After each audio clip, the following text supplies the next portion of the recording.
This is Hannibal here from the HannibalTV.com with my weekly review of the information I find interesting in Dave Meltzer's Wrestling Observer newsletter.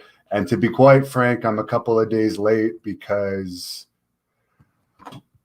I just have not found wrestling news interesting lately.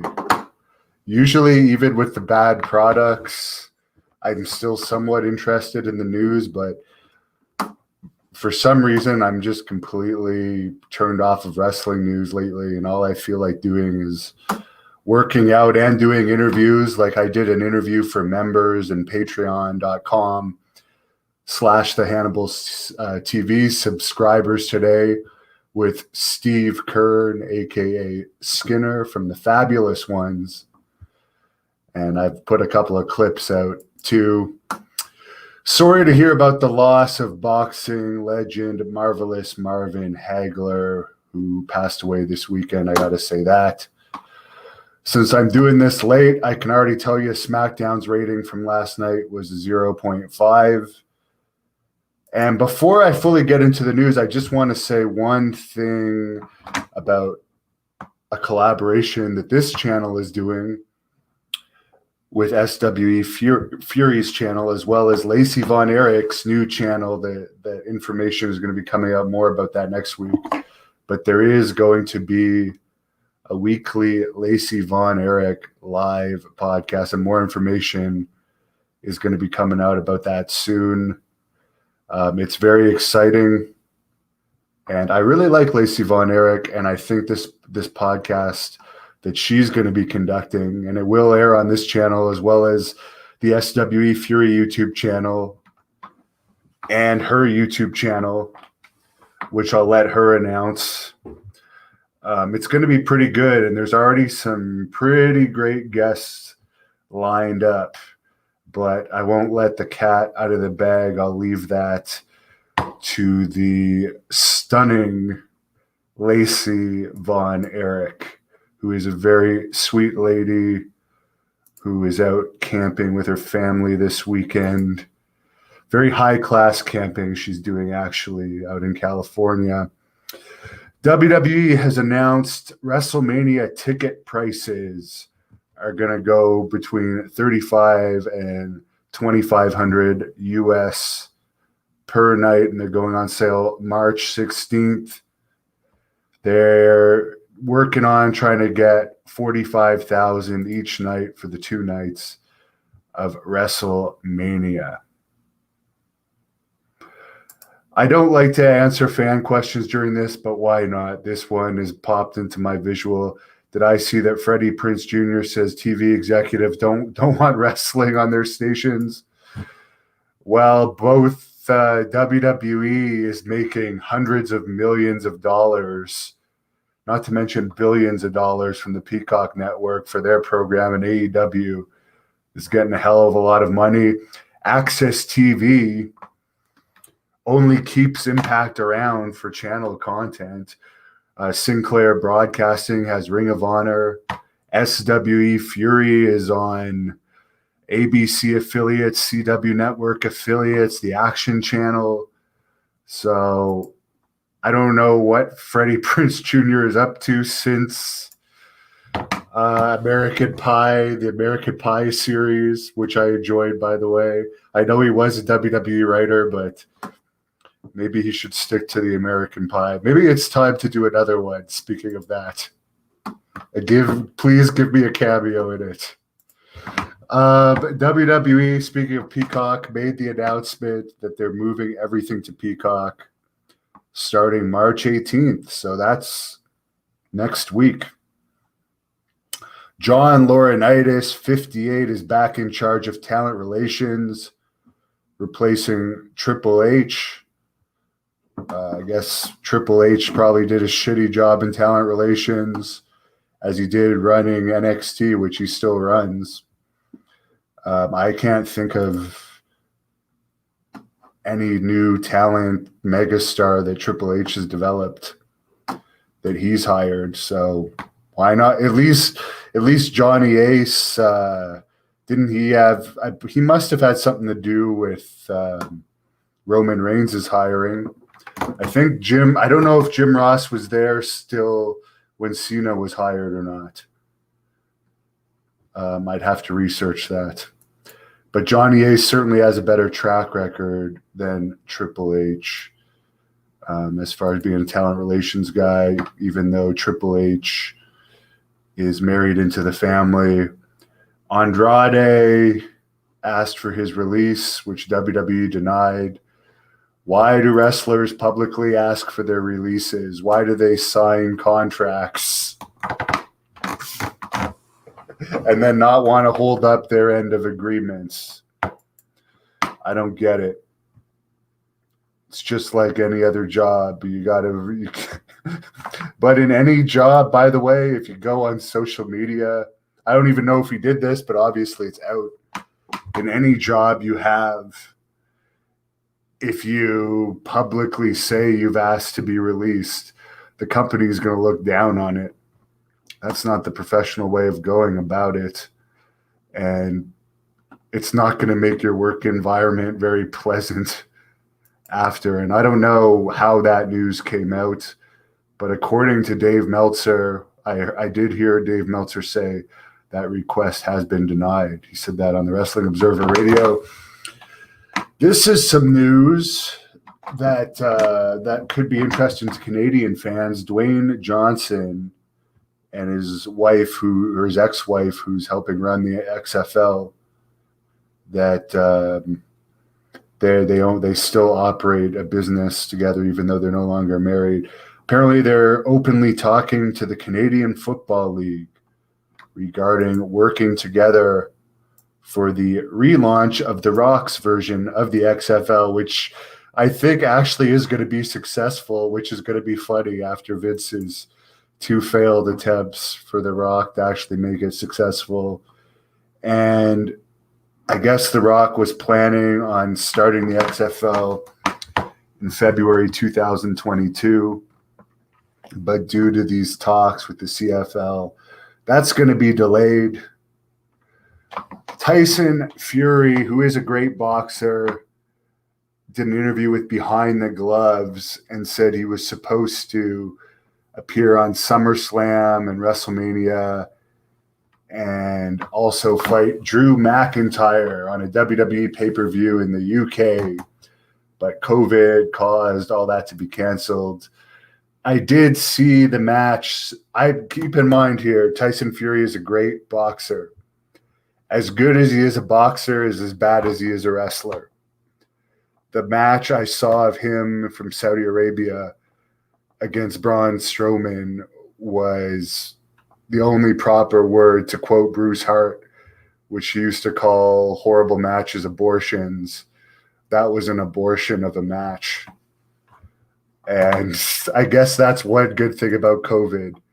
We didn't have to see Tyson Fury wrestle again. But again, he's a great boxer, and I have no doubt he could beat me in a boxing match. In a wrestling match, I don't know, but I am retired. I guess we'll never figure that one out. But I'm certain I'm a better amateur wrestler than Tyson Fury is. Former WWE development wrestler who I've actually wrestled in Deep South Wrestling and Tough Enough contestant Daniel Rodheimer has filed to be in the Republican primary seat for the U.S. House of Representatives from Texas. He lost the November seat in Nevada. So Rodheimer did say he would do an interview with me before the last election, which he didn't win. Maybe since I am in Texas and he's going to be around here, maybe he should do an interview with me here. Daniel Puder is still friends with him. He put us in touch. But he seems a little flaky to me. But if I were Dan Rodheimer, and I'm no politician, but you would think he would want to communicate with the wrestling fans who are going to be the ones that are going to vote for him. Who knows, though? Regarding the thigh slapping, again, this past week at WWE shows, there was a sign up that said, do not slap the leg when kicking. So it appears the band slap is real, even though apparently Jey Uso still did it. Dave Meltzer says, for much of the talent, it's a natural body movement. Well, they should stop doing that, because I've been an amateur kickboxer. I've been in Taekwondo. I've done MMA. I've actually been in a lot of street fights and attack situations, and slapping the thigh in a real fight situation should not be natural. It's not going to help your kick. And the cat's out of the bag. Yes, I will. I know Dave Meltzer loves AEW, and all of those AEW guys appear to do it.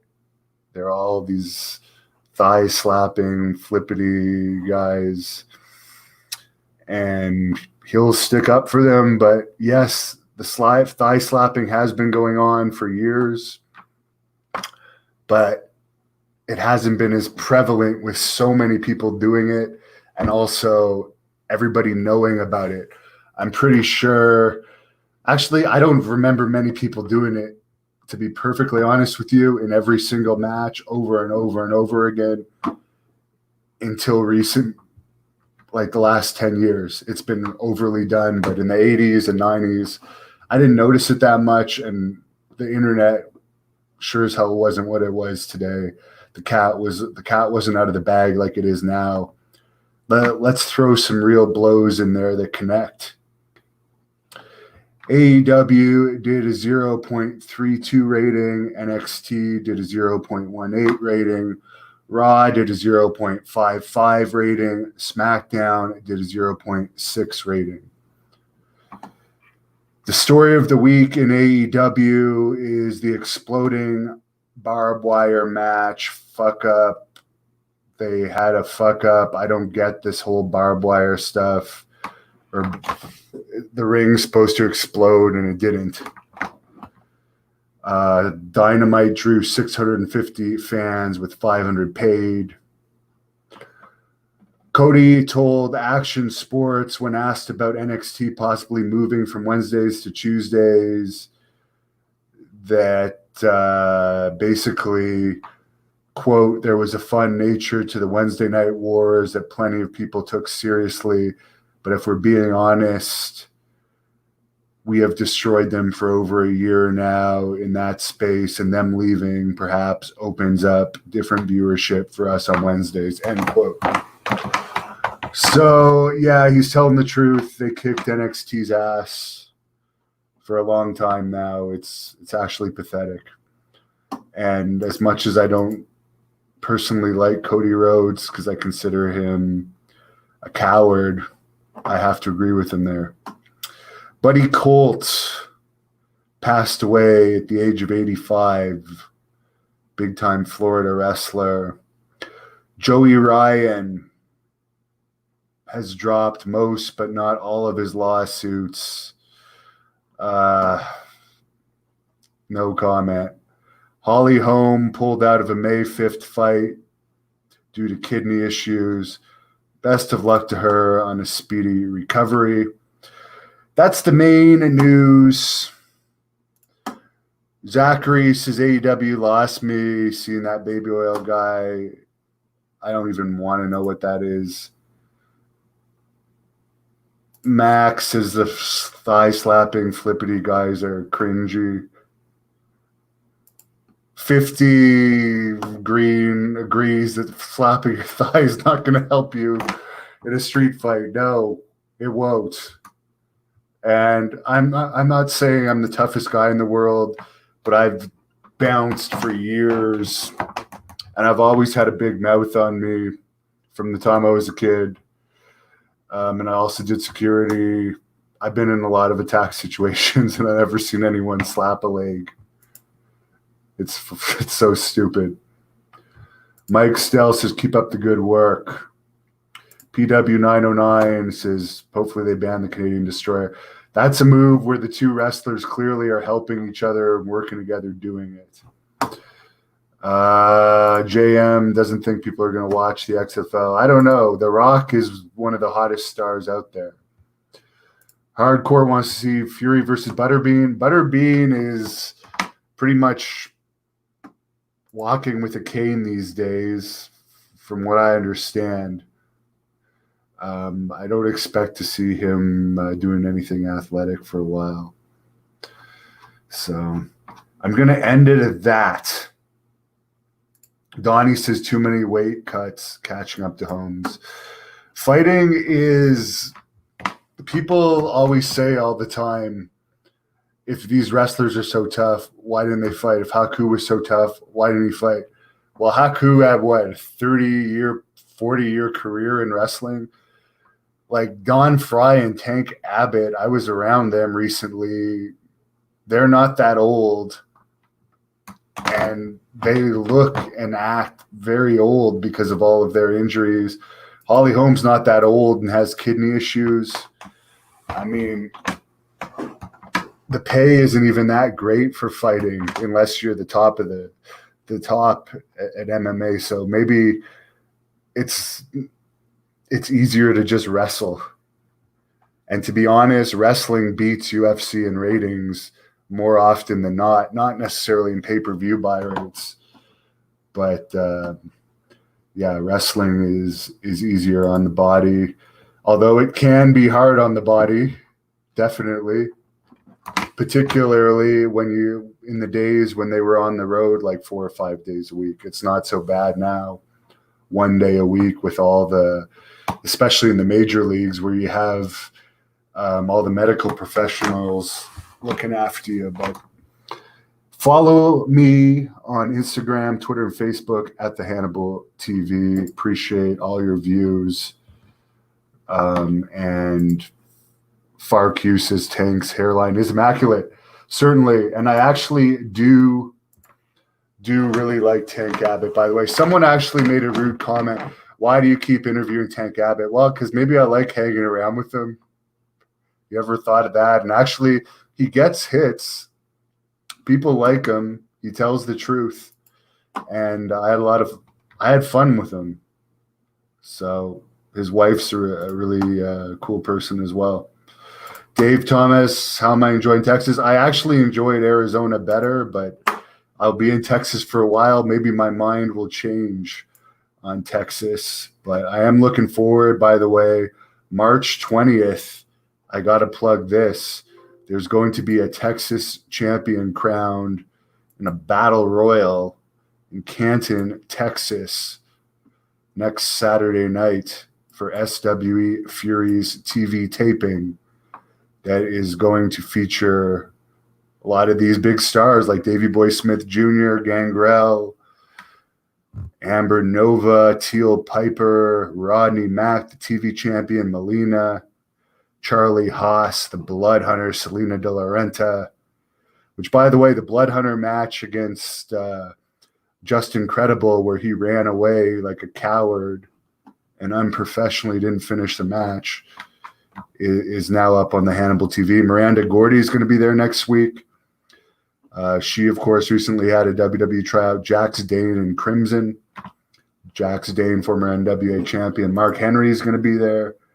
So Donnie says that's a sweet belt. Maybe it's going to be Gangrel that gets it. Who knows? All I can tell you is if you live in the Canton area, make sure you go to that event. It's going to be amazing. So thanks again for all the support that you guys give me. Have a great night. Thank you for watching the Hannibal TV. Please like this